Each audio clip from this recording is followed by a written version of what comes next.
Nityananda Paramashivoham Om Nityananda Paramashivoham Om Nityananda Paramashivoham Om.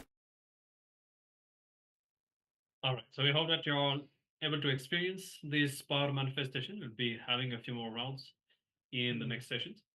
Now, we'll continue to discover about karma, and now in this next session, we'll be learning how with intensity we can exhaust our prarabdha. So the prarabdha you may have learned, I hope you remember, I'll redefine. It is the part of the, you see, you have a bank of karmas. The prarabdha is that portion that you decide to assume and fulfill in this lifetime. So you can call it as your unique life purpose, so to speak. And so it's different for every person. And only when you are aligned to your unique prarabdha, you see that everything starts to align in your life and you just attract what you need, manifest what you need, and you see that you move from fulfillment to more and more fulfillment. Okay, so the unique purpose of each individual is to align with and exhaust their own prarabdha. So here Swamiji will be revealing deeper secrets how to exhaust this prarabdha using intensity as a technique. So let's now provide our listening and let's enter to this next session.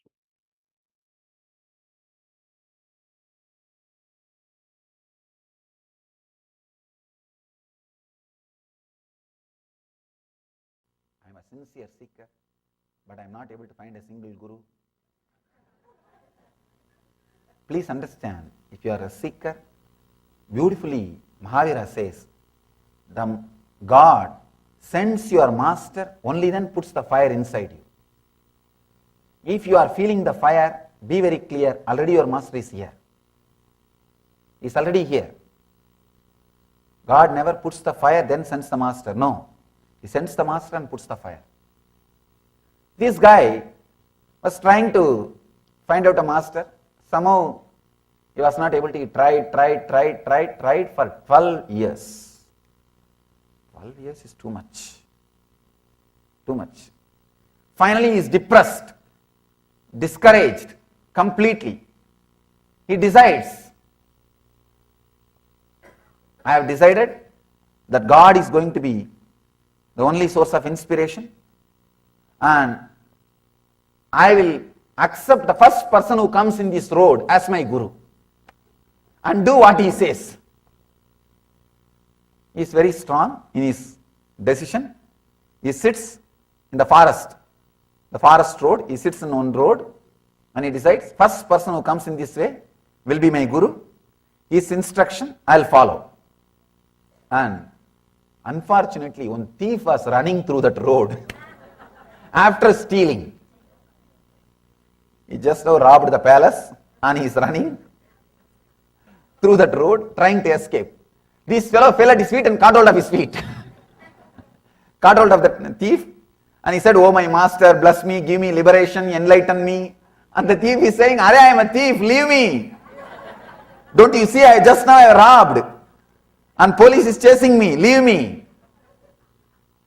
And this guy says, no, you are my master. Teach me something and go. This guy says, what is this? What to do? I am in a big mess.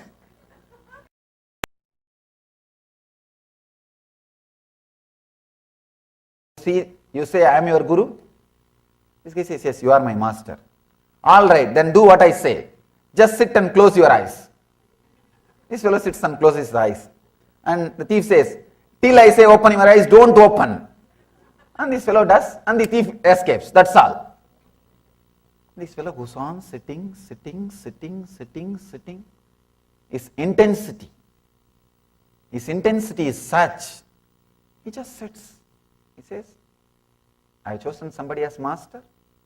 What he said, I will do. is intensity. Story says, please understand. The story says, when Shiva saw the intensity, he appeared and blessed him with enlightenment. Please understand one thing, how the story ends or how the story goes, that is different.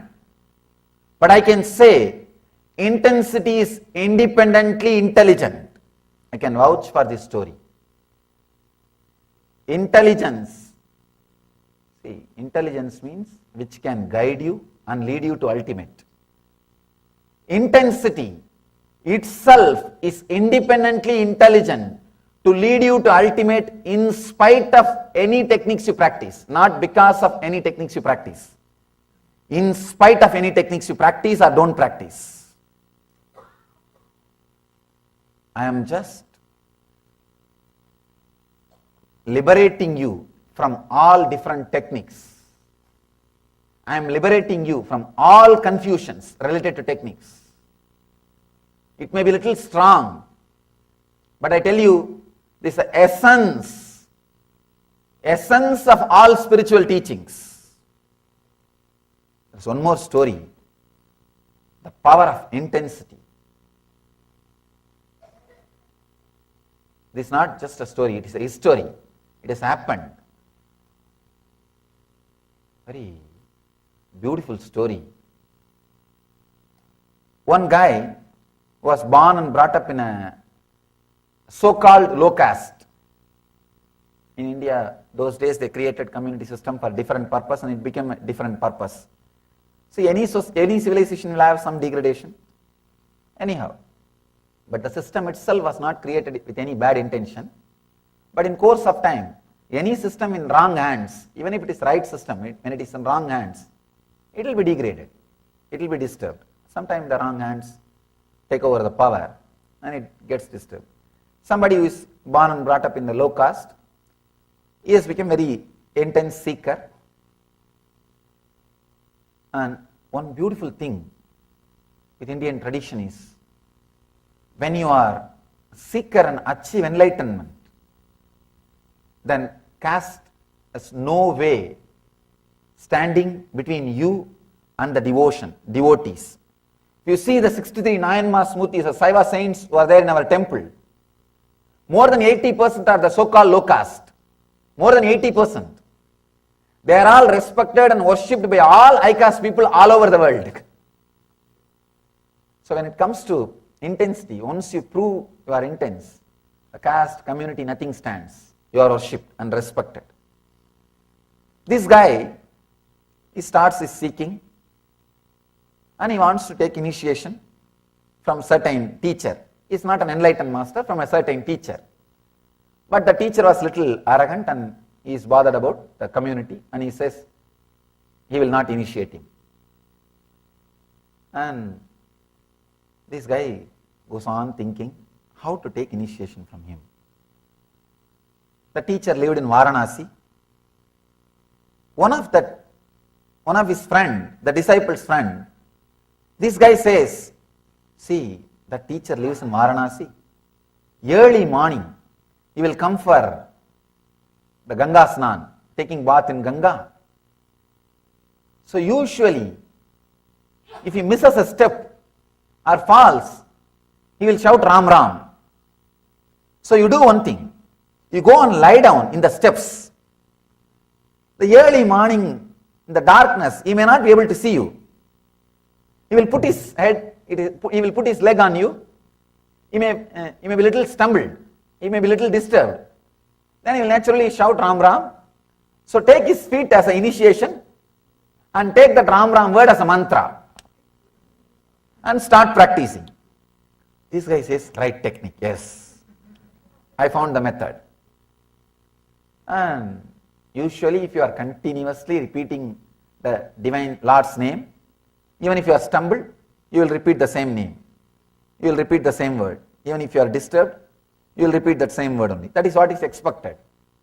So this disciple also thought, yes, this guy is a highly religious guy, highly spiritual guy,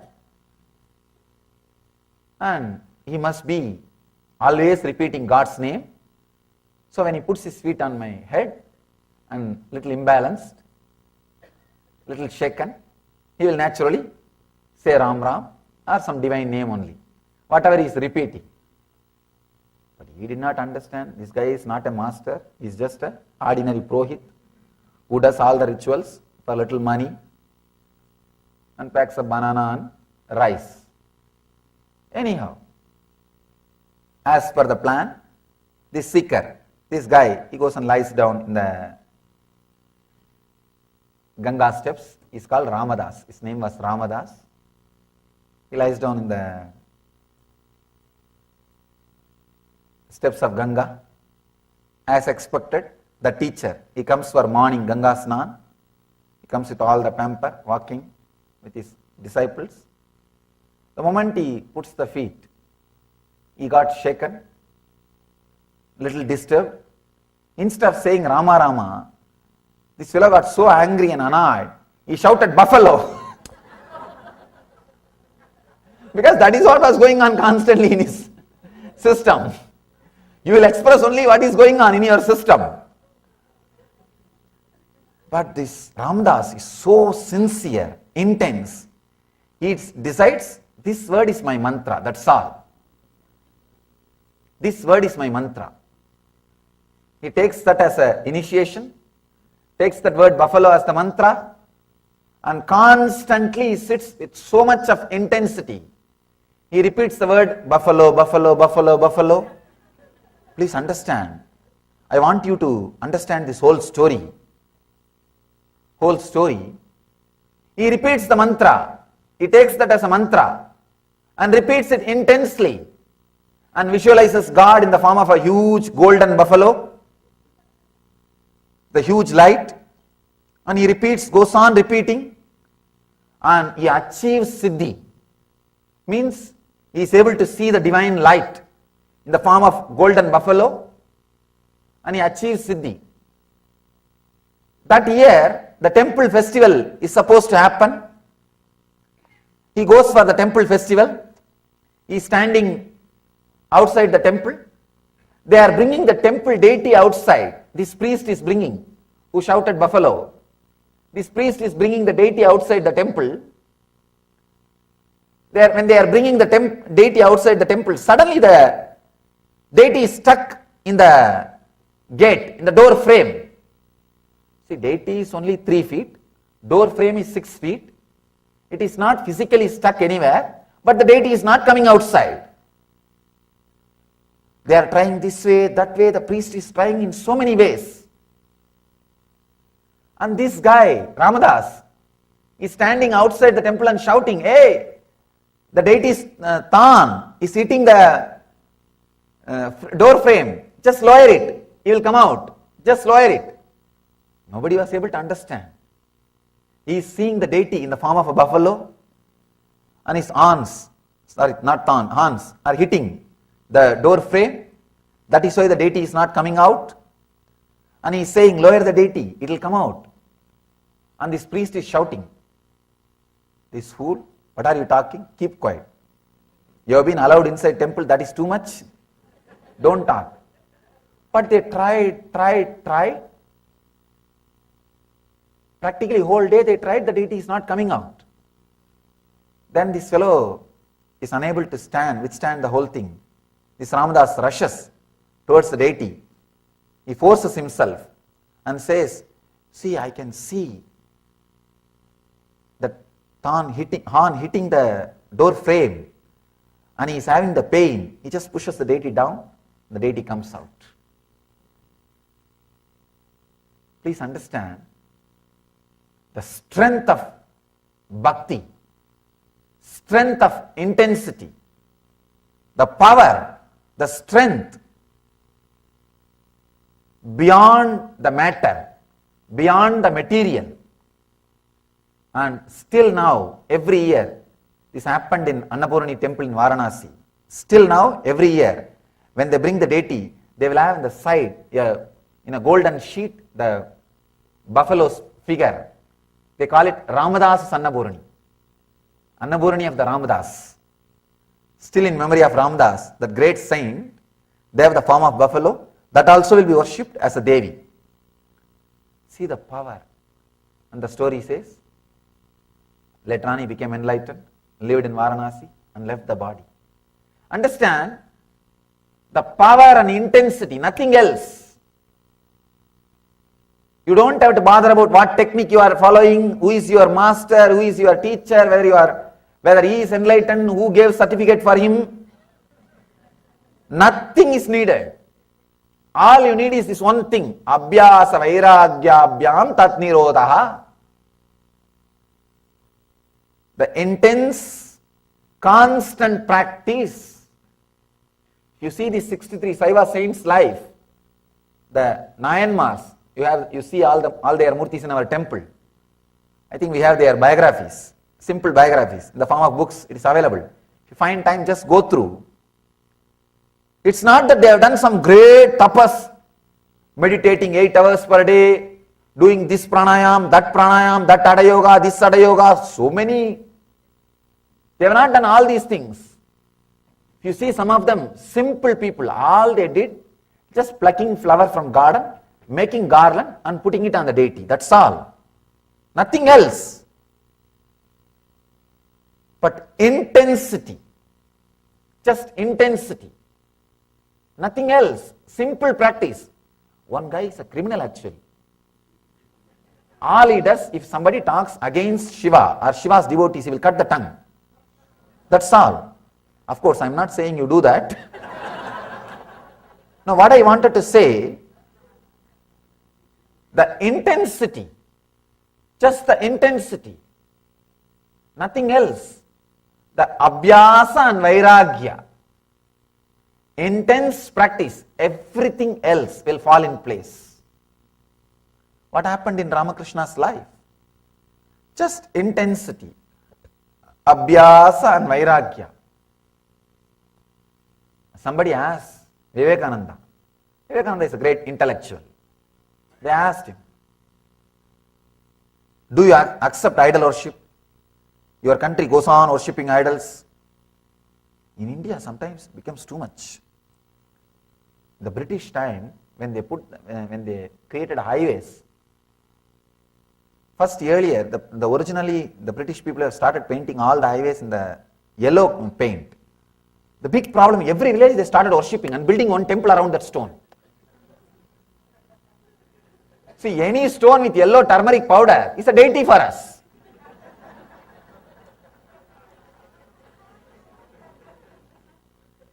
No, that's our lifestyle. Any stone with yellow turmeric powder is a deity. Then British has to change the color. They have to change it into green.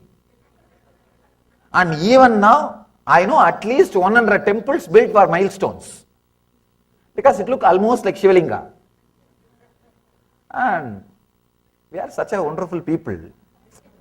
See, anything is worthy of worship for us. Anything is worthy of worship. See, the whole civilization is built on surrender. Sometimes when people tell me it's a weakness, I don't feel it's a weakness. I don't feel it. Even though logically I don't have justifications or reasons to justify this foolish fellow's logic. The whole civilization. See the amount of surrender and feeling connection and the worship and the respect. See, even a simple stone is enough for them to remember about the divine, to remember the God, feel connected to nature. They question, what do you say about this kind of idol worship? Vivekananda says beautifully, I know a great Paramahamsa like Ramakrishna is produced just by idol worship. If people like Ramakrishna can be produced, not one, have 200 idols, have thousands of idols. And the actual truth you need to understand is, we don't worship idols, we worship through the idols. Understand? We don't say, oh stone, give me boon. Oh stone, please bless me that I should get healed. Oh metal, 5 metal, you look so pretty, give me my wealth. You don't ask that. You say, oh Shiva, heal me. Oh Vishnu, give me enlightenment. We relate, we worship through the idol, not the idol. Understand? When you see the deity, idol is not remembered. If you remember the idol, the deity is not remembered. That's a beautiful, very beautiful verse in Tamil. There is a great book called Tirumandiram. One saint, Tirumular, his statue is also there in our temple. In that 63, there will be one statue with a palm leaf in the hand and blessing posture. It's called Tirumular. He says very beautifully, Marattai maraitadu maamada yanai, Marattil maraindadu maamada yanai, Parattai maraitadu parmudal bhootam, Parattil maraindadu parmudal bhootam. I'll translate, even though it is a little difficult to translate. He says, when you see a stone elephant, you will not see the material. If you see it as a material, you can't see it as an elephant. An artist will see that as an elephant, but will not see it as a material. If there is a stone, if there is a wooden elephant, the elephant carved out of wood, a person who is involved with the wood business, if he sees, he will say, oh, sandalwood, wonderful wood, high cost, this must be the cost. He will be talking about the wood. He can never see the elephant. If an artist, if he sees, he will see, oh, beautiful sculpture, beautiful carving, elephant, amazing. He will not see the elephant. He will not see the wood. So if the moment you see the wood, you will not see elephant. The moment you see the elephant, you will not see the wood. It cannot happen in the same moment.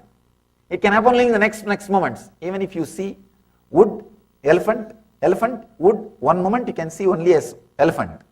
Only in the next moment you can see it as a wood. The next moment you can see it as an elephant. So he says, when you see it as an elephant, you will not see as a wood. When you see this as a wood, you will not see that as an elephant.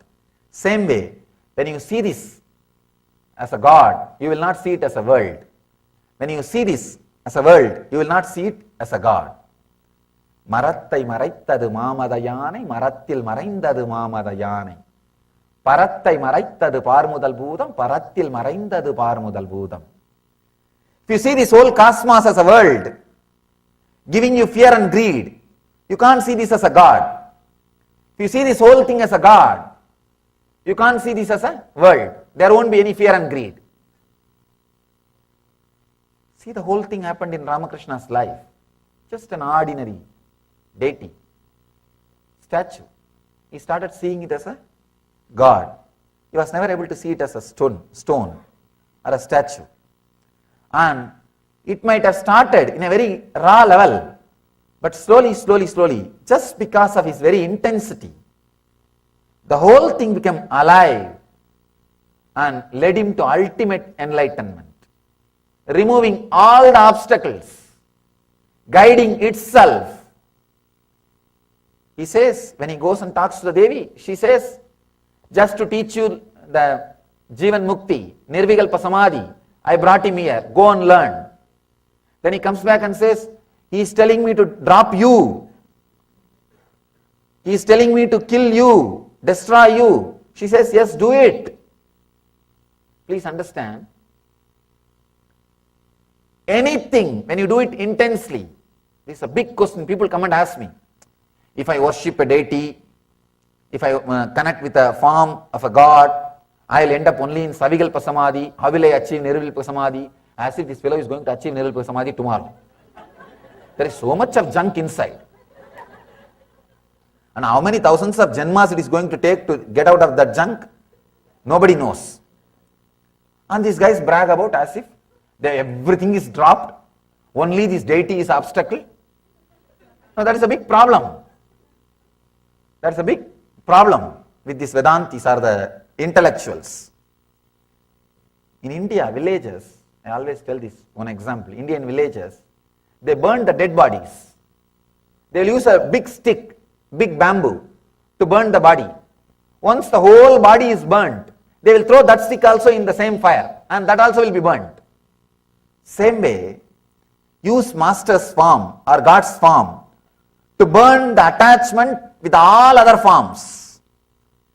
When all other forms attachment is dropped, this form is intelligent enough to disappear by itself or guide you to beyond the formlessness. The Master's form or the God's form is intelligent enough to lead you to beyond all the forms and lead you to the very form itself. So Kali says, yes, go beyond my form, cut the form.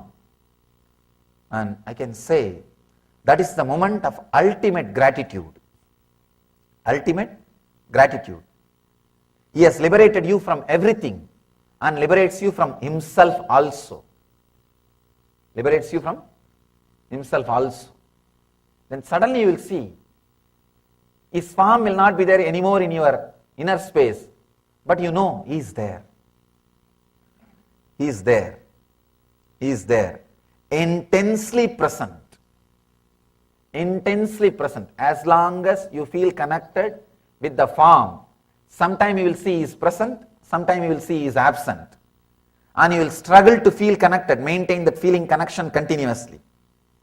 You will struggle to feel the connection continuously.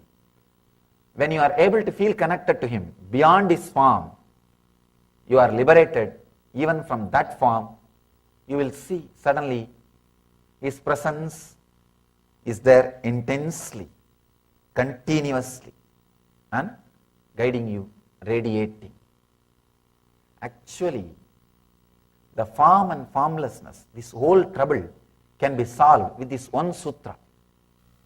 In one bookshop, there was one bookshop where the Brahma Sutra, Sankara Bhashya and Ramanuja Bhashya both were displayed. I can say these two books created a lot of good things and a lot of fight. One guy came and asked, one volunteer was standing, what is the difference between Shankara Bhashya and Ramanuja Bhashya? That volunteer said 45 rupees. Understand, that is the difference. That is the difference. With intensity, both can lead you to enlightenment. Without intensity, nothing can be done. With intensity, what you practice is not at all a problem. All you need is intensity. There's a beautiful story of a master called Sakya Nayanar. In that 63 Nayanmars, he is on Nayanmar. He was forced and converted into Buddhism in the young age. That time South India, a lot of Buddhist monasteries were there. He was forced and converted as a Buddhist. But somehow he strongly felt connected with Shiva. But he can't worship Shiva. What to do? He has kept on Shivalinga in the garden, in the monastery. Every day morning he will come and throw a stone. Visualizing that stone as a flower, he will throw a stone. If somebody sees and asks, hey, what are you doing? He will say, no, I am only throwing a stone. We should not worship these deities. We should worship only Buddha. That's why I am throwing stone. And the story says, just by throwing stones, Shiva gave him darshan and gave him enlightenment. He became enlightened. Just intensity. What you do is secondary. How you do is the first thing.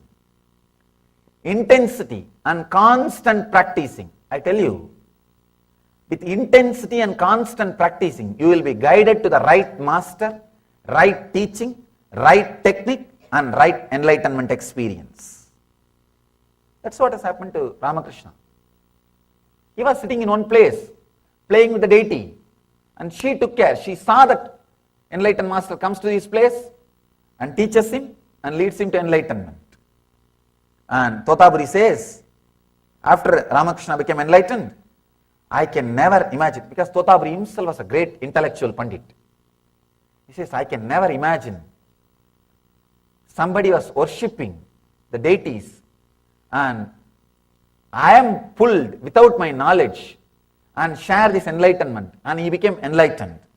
He says, through your enlightenment, not only you became enlightened, you taught me a big lesson. You taught me a big lesson. Many times, we forget the power of intensity, abhyasa and vairagya.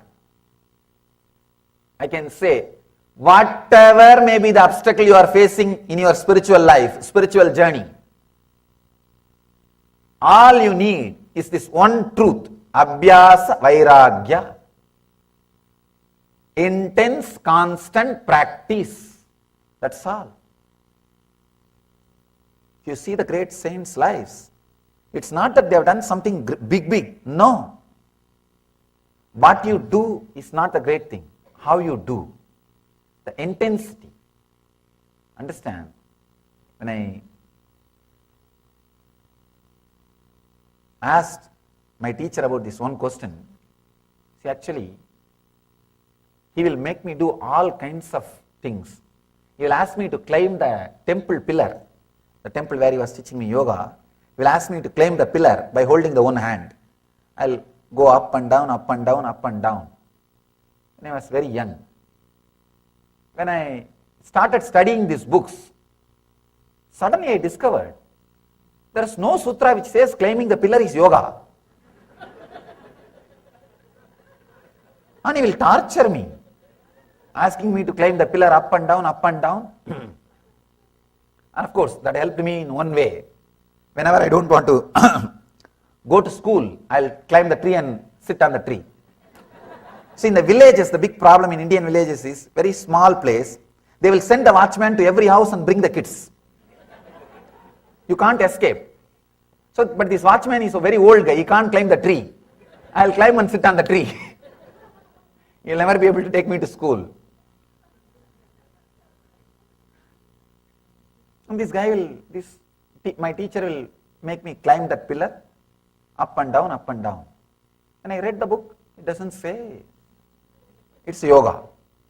I asked him, what do you mean by making me climb this pillar up and down every day? Nowhere I see this yoga.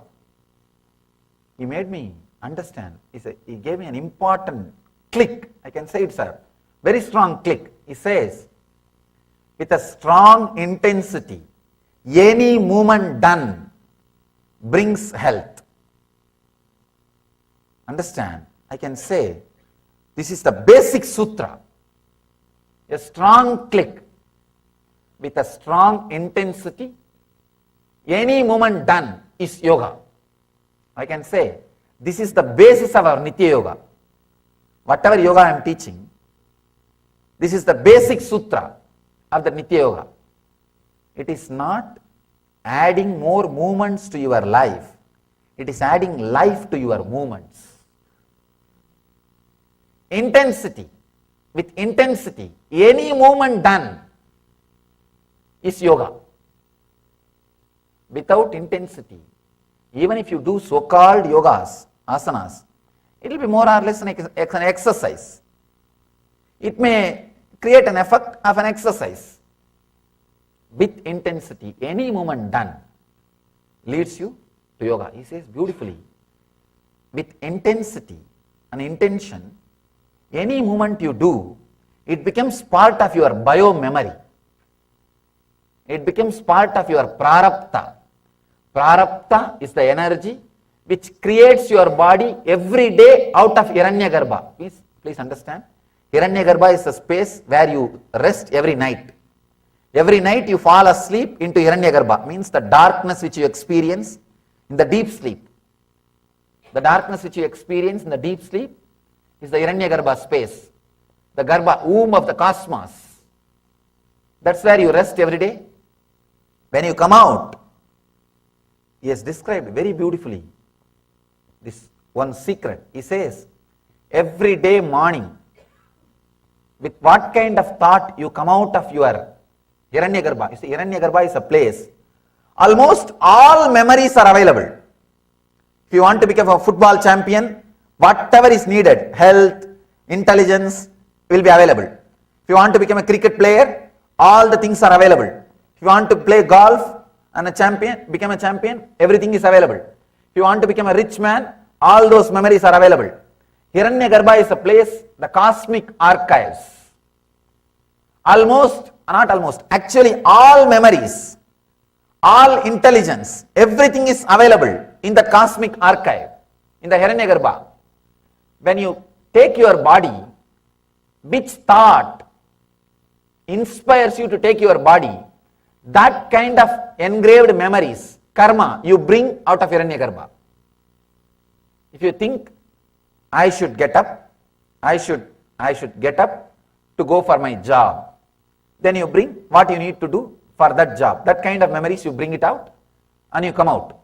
Every day, early morning, what you think, that kind of memory only will be inserted, downloaded inside your system to live your life. That is why the morning first thought is given so much of importance in our tradition. The moment you get up, you are expected to bring some divine energies and divine mantras and divine chants and divine feelings to your being, so that you bring that kind of prarabdha. See, every night is your death, every morning is your birth. I can say the long sleep is death, short death is sleep. Short death is sleep, long sleep is a death. So every morning when you get up, all the prarabdha is available for you. You can do anything, you can exchange. You may ask, this looks too much, this looks too big thing. It is, please understand, it is.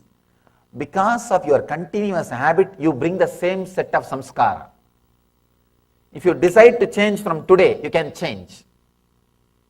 From today, if you decide to change, every day morning, first thought, if you strongly create some new thought, you want to be a different person, you will suddenly see that kind of memory, that kind of prarabdha, that kind of energy, that kind of samskaras, you will start expressing, you will start radiating, you will start living. And he says, of course, it is true. I myself have experienced this truth in my own life. Early morning, when you get up, if you decide, I want to play golf. If you have a strong thought, I want to play football, I want to play cricket, you will see, you bring that kind of body setup, that kind of prarabdha. That prarabdha designs your body. That prarabdha designs your body. He says, any thought which you strongly, intensely put inside becomes your bio-memory, and you will fall asleep with that. Next day morning when you get up, that kind of prarabdha you will pick up and come out and live. Try. If you want to try this. Ramanujam, the great mathematician, he says, when I come out in the early morning, I have all the answers for all the problems. All the answers for all the problems. Paramahamsa Yogananda talks about this. He beautifully describes how to use the power of dream, or how to use the Hiranyagarbha, every night's sleep. If you intensely think anything, any of your action, anything maybe you are doing, just to fill that thought will become your prarabdha, and any movement you do for that will become yoga. Understand? Anything you do with intensity becomes yoga and brings health. When I understood this sutra, then I understood if I can carry the intensity, I should be healthy, then all my movements can become yoga. Can become yoga. So, beautifully, Patanjali describes in this one sutra, all you need is abhyasa vairagyaha. In the next sutras, he expresses, he defines more deeply abhyasa in one sutra and vairagya in one sutra. With intensity, whatever you do is yoga, and all the obstructions are removed. Whether you are practicing karma yoga, jnana yoga, bhakti yoga, or whatever yoga may be, whatever yoga you may be practicing, all you need is intensity. All you need is intensity. I can say that is the connecting thread. Otherwise, just see our Hindu tradition, the Vedic tradition. If some master says, do this, the other master will be waiting to say, don't do that. Actually, the difference between two traditions of Hinduism is lot more than difference between two religions. At least in some points, two religions may agree. But the difference between two traditions of Hinduism, forget about two traditions, two masters are enough. There is some Sanskrit saying, proverb, if two masters say the same thing, please be clear, someone is fake. Then how come each one is saying one thing, but everybody is able to lead you to enlightenment? How come? Start thinking, start questioning. It is because of this intensity. It is because of this intensity. I can say intensity is the ultimate sutra, ultimate truth. Abhyasa vairagyabhyam. This is the ultimate sutra for the whole yoga. Whether you have problems in yama, means social etiquette, social discipline, or problems with niyama, personal discipline, or problems with asana, the physical postures, or problems with pranayama, the breathing practices, or difficulties in pratyahara, the mental setup, or difficulties in dharana, the emotional balancing, or difficulties in dhyana, the restful awareness in your inner space, or difficulty in samadhi, enlightenment itself. The one and only solution, the ultimate key is this one sutra. Abhyasa vairagyabhyam tannirodhaha. Abhyasa vairagyabhyam tadnirodhaha. Relaxing from these patterns through constant and intensive practice of unclutching. Patanjali has explained in last few sutras about the 5 different modifications of the mind. Pramana, the right knowledge; viparyaya, wrong knowledge; vikalpa, imagination; and nidra, sleep; smriti, memory. The 5 modifications of the mind, Patanjali has explained. Now he is saying, by constant, intense practice, if you unclutch from these 5 modifications, you will become enlightened. I can say, these 5 modifications are responsible for all your problems. So wherever you are stuck, one master key, one master solution is this one key, intensity.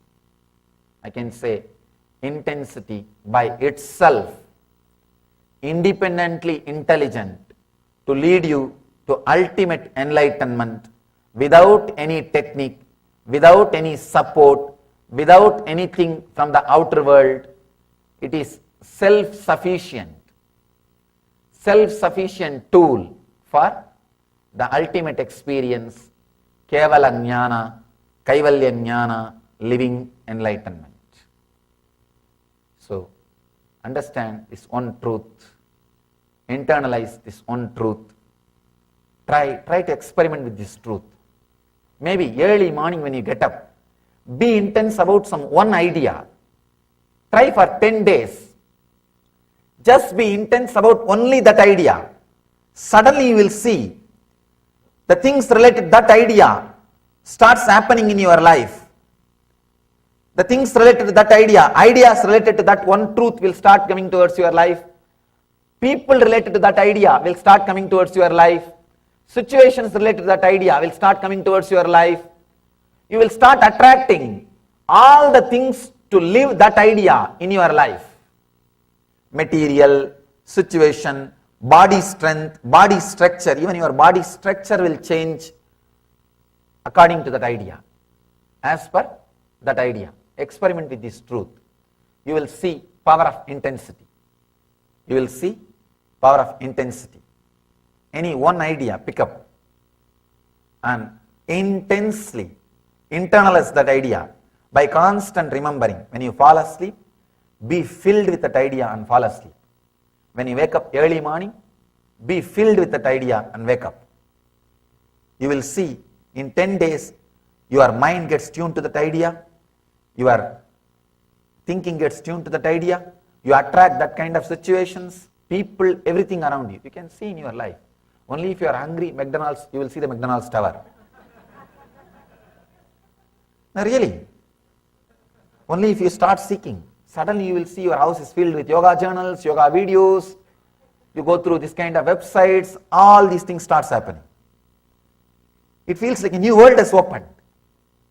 When you feel connected, suddenly the whole thing becomes new. Your body itself, not only mind, even your body will be in tune for that one idea, for that new idea. So, internalize this one truth.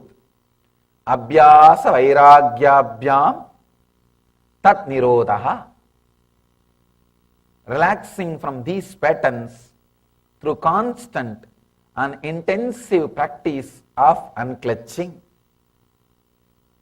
Intensive practice of unclutching. So, internalize this one truth. The intensity, again and again and again standing up. In the Abhyasa, next sutra, beautifully Patanjali explains. He goes a step further, explaining about Abhyasa, explaining about what is Abhyasa. He gives a deeper description on Abhyasa.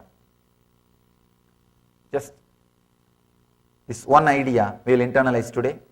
I don't want to add more ideas. If I add more ideas, sometimes we miss the essence. We miss the essence. No, really, I have seen. That's the reason I always work with one idea. One idea again and again and again and again it should be told, so that it is completely filling your being and you are internalizing this whole truth. Otherwise we miss the truth. We are waiting to miss the truth. That is a big problem. Sometimes we miss the truth if too many things are added. So I leave you with this one truth. Intensity is independently intelligent to lead you to ultimate enlightenment without any aid, help of technique or practice or anything from the outer world. Anything from the outer world.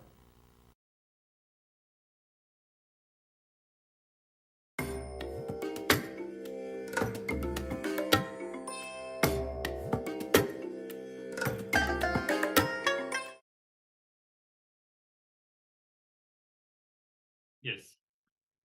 So as Swamiji beautifully says, intensity itself is enough, is a technique powerful enough to lead us all the way to enlightenment. And Swamiji also explained how when you pick up an idea and let that idea reverberate in your inner space, how you start attracting the corresponding situations and people, and even your body and mind start to align according to this idea. Now, what happens is, at the present, we may have so much of unconsciousness, we may not be manifesting the reality that we want. So these kind of ideas could be powerless cognitions, whatever, will be inside our inner space. Now, through unclutching, and actually, when somebody says intensity, the way I understand it is not even just intensity in the outer world, in the sense of the intensity with which you perform your actions. Even that is one aspect, but also intensity in the inner world, intensity to unclutch, intensity to experience the truth. Only when you bring intensity even inside to unclutch, you start to reprogram yourself, in the sense that the ideas that you have inside start to change. You start to, as Swamiji was saying, in the end, if you are more spiritual, if you have these kind of ideas, then you will see that in your life you will be more attracted towards yoga and so on. So when you decide to sit with yourself and unclutch, you cleanse your inner space from the wrong ideas and start bringing the right ones. And you start to just align yourself to fulfill and exhaust your prarabdha. which is when you continuously break the karmas that you need to break and manifest the reality that you really came here to experience. So all that happens when we sit and unclutch and with intensity. So this is what we've been doing now for the next few minutes. We're just gonna sit and unclutch with this understanding that when you sit with yourself and decide to unclutch, everything that is taking you away from your higher purpose is removed from your inner space. Everything that is taking you closer from your higher purpose, from enlightenment, from being with Swamiji, all of that starts to manifest more and more. And you see that everything in your life starts to align and start to change according to that change that has happened inside. So, with this understanding, let us sit now. Please close your eyes and sit with your head, neck, and spine in a straight line. And witness every thought that comes up in your inner space. Decide to unclutch, meaning decide to dissociate yourself from each of them, not to engage with any of them. Neither try to suppress any thought, nor engage with any thought. Don't entertain any thought. Just be centered within your unclutched space. And if you see that you get carried away by any thought, just continuously unclutch again and again. Even if it is a positive line of thought, unclutch from that as well. Continuously unclutch with intensity. As Swamiji was saying, here the key is intensity. Be intense in your unclutching. Okay, let's continue with this meditation now. Intensely unclutching for a few minutes.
Continue to unclutch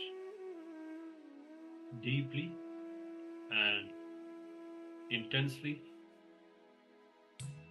one thought after another. Unclutch from the emotion that you feel, unclutch from the very idea that you have about yourself. Any feeling related to time, politics, whatever you continuously, one thing after another, untouched again and again, and enter into that space where you are untouched. Vijay says, being untouched is our nature, is your original state. Just relax into that space.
All right. See, among all the techniques, unclutching is the most powerful. And especially, even in this session, Swamiji was explaining how no technique can ever give you enlightenment. The technique by itself cannot lead you to enlightenment. It's only the context that you have. We can remember the incident of that that guy who took a thief as his guru. It's because of his intensity that Paramashiva himself manifested for him. And same way, whatever technique we may practice, maybe it can help us by training our body and mind so that we can be more sattvic. We can have more of a positive, pure inner space, body and mind, and which will help us to move closer to enlightenment, but that itself will not give us the enlightenment. It is only the context the intensity and the devotion that we have, only these can lead us to the ultimate experience. So this technique in particular that Swamiji has gifted all of us with, unclutching, it has actually hundreds of applications, benefits, and so on. But maybe I can say that whenever you sit and you unclutch, you will see that anything negative that's happening in your life will start being nullified, and you'll start to manifest everything that is right. I mean, you say that all the 25 aspects of Paramashiva manifest inside and outside you when you sit and unclutch. So definitely every day try to practice unclutching as much as you can, and you will see that you'll be able to witness a huge transformation. So with this, we'll now enter into the power manifestation. Let us decide to manifest the power with this inner space that we have created, powerful intensity and unclutched inner space. Yes, so this time we are going to be manifesting the power of Lahima, which is making the object light. So let's begin the manifestation. This time you can do it either with yourself or you can do it with the object as well. So you can also go stand on a weighing scale, measure your weight, and then come and be seated. Take a notebook or type the base measurement in your phone. You can even take a photo of the measurement and then come and sit down. Close your eyes and visualize Swamiji in your inner space. Intensely see your body becoming light. You can do the same for an object and follow the same process that we did last time, where you first take the base measurement of any object like a coin, a pen, anything. Then after that, place the object in your palms, close your eyes and visualize the object becoming lighter. So let's begin this manifestation of Lahima. Intensely chant the Mahavakya. Om Nityananda Paramashivoham. Om Nityananda Paramashivoham. Om Nityananda Paramashivoham. Om Nityananda Paramashivoham.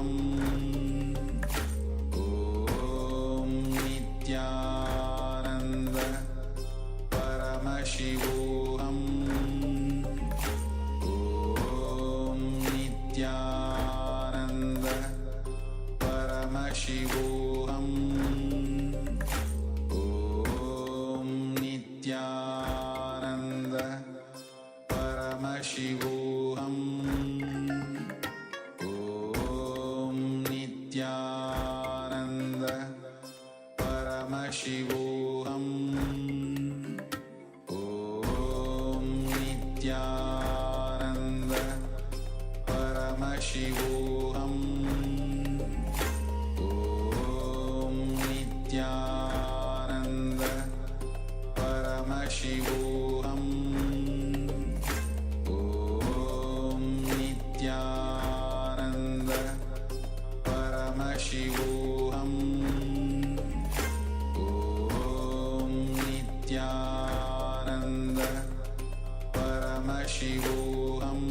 Paramashivoham. Om Nityananda Paramashivoham. Om Nityananda Paramashivoham. Om Nityananda Paramashivoham. Om Nityananda Paramashivoham. Om Nityananda Paramashivoham. Om